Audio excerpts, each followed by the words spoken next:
ஆண்டவரும் இரட்சகரும் ஆகிய இயேசு கிறிஸ்துவின் பரிசுத்த நாமம் மகிமைப்படுவதாக. இன்றைக்கு இந்த தேவ செய்தியை கேட்கக்கூடிய ஒவ்வொரு தேவ பிள்ளைகளையும் ஆண்டவராகிய இயேசுவின் நாமத்தில் வாழ்த்தி வரவேற்கிறேன். இன்றைக்கான செய்தி கர்த்தருடைய ஜெபம் என்று சொல்லப்படுகிற மத்தேயு 6ஆம் அதிகாரத்தில் இருந்து 9ஆம் வசனம் முதல் 13ஆம் வசனம் வரைக்கும் ஆண்டவருடைய சீசர்கள் ஆண்டவரை நோக்கி, யோவான் ஸ்நானன் தன்னுடைய சீசர்களுக்கு ஜெபிக்க கற்றுக் கொடுத்தது போல எங்களுக்கும் கற்றுத்தர வேண்டும் என்று சொன்னதை அடுத்து அவர் இந்த ஜெபத்தை அவர்களுக்கு கற்றுக் கொடுத்தார். இது கர்த்தருடைய ஜெபம் என்று அழைக்கப்படுகிறது. வாசிப்போம். நீங்கள் ஜெபம் பண்ண வேண்டிய விதமாவது, பரமண்டலங்களில் இருக்கிற எங்கள் பிதாவே, உம்முடைய நாமம் பரிசுத்தப்படுவதாக, உம்முடைய ராஜ்யம் வருவதாக, உம்முடைய சித்தம் பரமண்டலத்தில் செய்யப்படுகிறது போல பூமியிலேயும் செய்யப்படுவதாக. எங்களுக்கு வேண்டிய ஆகாரத்தை இன்று எங்களுக்கு தாரும். எங்கள் கடனாளிகளுக்கு நாங்கள் மன்னிக்கிறது போல எங்கள் கடன்களை எங்களுக்கு மன்னியும். எங்களை சோதனைக்கு உட்பட பண்ணாமல் தீமை நின்று எங்களை இரட்சித்துக் கொள்ளும். ராஜ்யமும் வல்லமையும் மகிமையும் என்றென்றைக்கும் உம்முடையவைகளே. ஆமேன் என்பதே இந்த ஜெபம். எனக்கு நன்றாக ஞாபகம் இருக்கிறது. சில ஆண்டுகளுக்கு முன்பாக எங்களுடைய போதகர் இந்த ஜெபத்தை ஒரு பிரிண்ட் பண்ணி அதை நல்லா லேமினேஷன் பண்ணி ஒவ்வொரு விசுவாசிகள் கையிலும் அதை கொடுத்திருந்தார். அதன் மூலம் என்ன தெரிகிறது என்றால், அந்த ஜெபத்தின் முக்கியத்துவத்தை அவர் அறிந்திருந்தார். அதுபோல் ஒவ்வொருவரும் அதை அறிந்து கொள்ள வேண்டும் என்பது அவருடைய வாஞ்சை. அதை பாக்கெட்டில் வைத்து கொண்டு நீங்கள் போகும்போது வரும்பொழுது எல்லா இடங்களிலும் அந்த ஜெபத்தை ஏறெடுக்கலாம். ஒரு நல்ல நோக்கத்தோடு அது அச்சிட்டு அவர்கள் லேமினேட் பண்ணி கொடுத்திருந்தார்கள். மிக அருமையான ஜெபம். ரத்தின சுருக்கமாக நமக்கு வேண்டிய நம்முடைய தேவைகள் எல்லாவற்றையும் கேட்டு பெறுவதற்கு மிக சுருக்கமாக இருக்கக்கூடிய ஜெபம் அது.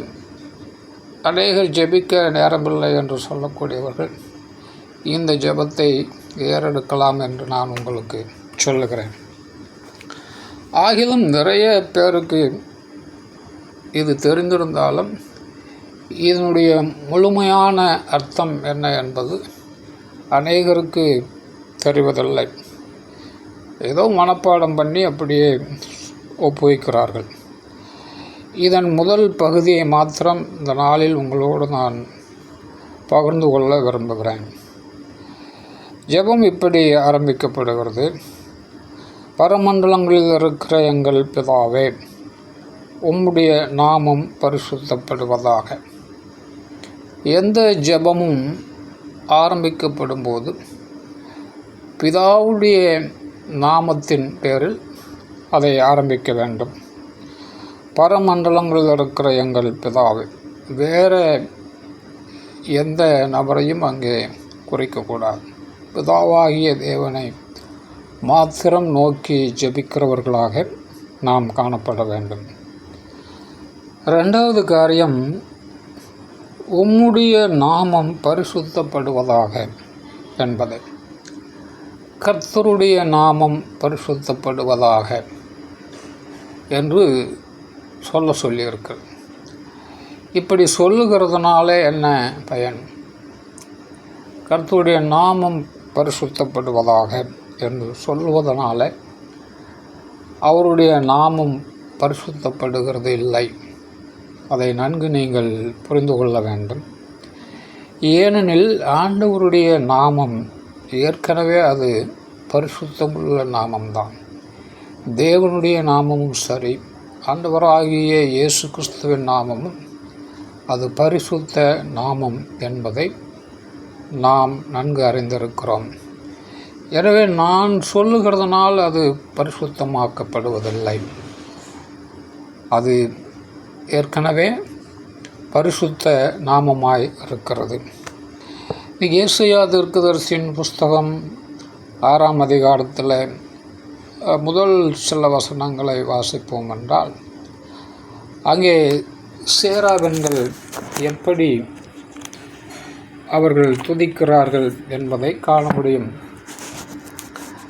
சேராபெண்கள் அவருக்கு மேலாக நின்றார்கள்.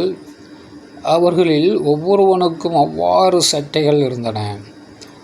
அவனவன் 2 சட்டைகளால் தன் முகத்தை மூடி, 2 சட்டைகளால் தன் கால்களை மூடி, 2 சட்டைகளால் பறந்து ஒருவரை ஒருவர் நோக்கி, சேனைகளின் கர்த்தர் பரிசுத்தர், பரிசுத்தர், பரிசுத்தர், பூமி அனைத்தும் அவருடைய மகிமையால் நிறைந்திருக்கிறது என்று கூப்பிட்டு சொன்னார்கள். கூப்பிடுகிறவர்களின் சத்தத்தால் வாசல்களின் நிலைகள் அசைந்து ஆலயம் புகையினால் நிறைந்தது என்று அங்கே குறிப்பிடப்பட்டிருக்கிறது. எனவே ஆண்டவர் அவர் பரிசுத்த தேவன். எனவே அவரை கர்த்தர், சேனைகளின் கர்த்தர், பரிசுத்தர், பரிசுத்தர், பரிசுத்தர் என்று அங்கே துதிக்கிற சத்தத்தை நாம் வாசிக்கிறோம். அப்படியே நாமும் அதை சொல்லுகிறோம். ஆனால் நாம் சொல்லுகிறதுனாலே அவருடைய நாமம் மகிமைப்படுகிறதில்லை. மாறாக அந்த நாமத்தை மகிமைப்படுத்தும் விதமாக நாம் செய்கைகளில் காண்பிக்கிறவராக இருக்கும்போது நிச்சயமாகவே அவருடைய நாமம் மகிமைப்படும். உதாரணத்திற்கு மத்தேயு எழுதின சுவிசேஷம் 5ஆம் அதிகாரம் 16ஆம் வசனத்தை வாசிப்போம் என்று சொன்னால், இவ்விதமாய் மனுஷர் உங்கள் நற்கிரியைகளைக் கண்டு பரலோகத்தில் இருக்கிற உங்கள் பிதாவை மகிமைப்படுத்தும்படி உங்கள் வெளிச்சம் அவர்கள் முன்பாக பிரகாசிக்க கடவது என்று எழுதியிருக்கிறது. இவ்விதமாய் மனுஷர் உங்கள் நற்கிரியைகளைக் கண்டு பரலோகத்தில் இருக்கிற உங்கள் பிதாவை மகிமைப்படுத்தும்படி அல்லது பரிசுத்தம் பண்ணும்படி உங்கள் வெளிச்சம் அவர்கள் முன்பாக பிரகாசிக்க கடவது. உங்கள் வெளிச்சம் ஆண்டவர் இயேசு உங்களுக்குள்ளே இருப்பதனால் வெளிப்படக்கூடிய வெளிச்சம்.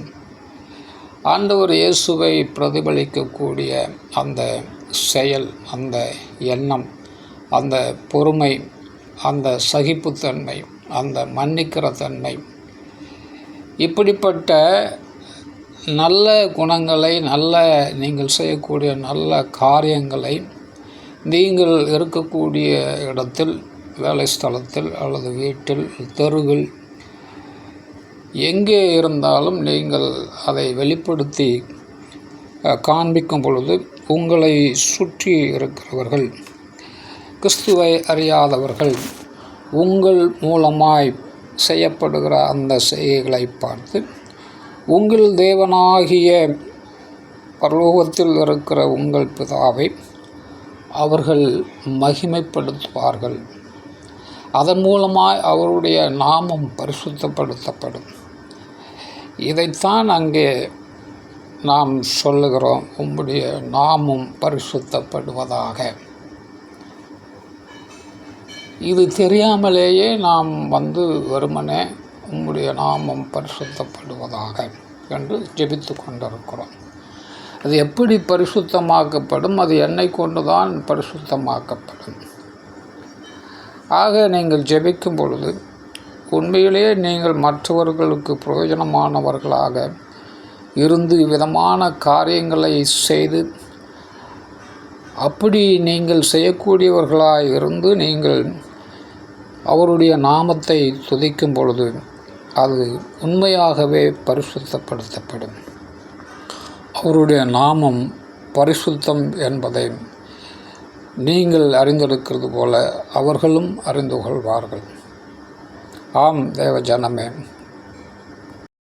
இப்படி நீங்கள் செய்யக்கூடிய ஜெபத்தின் பொருளை உணர்ந்து நீங்கள் ஜெபிக்கும் பொழுது மெய்யாகவே உங்கள் ஜெபம் கேட்கப்படும். நீங்களும் ஆசீர்வதிக்கப்பட்டவர்களாக இருப்பீர்கள். ஆமென்.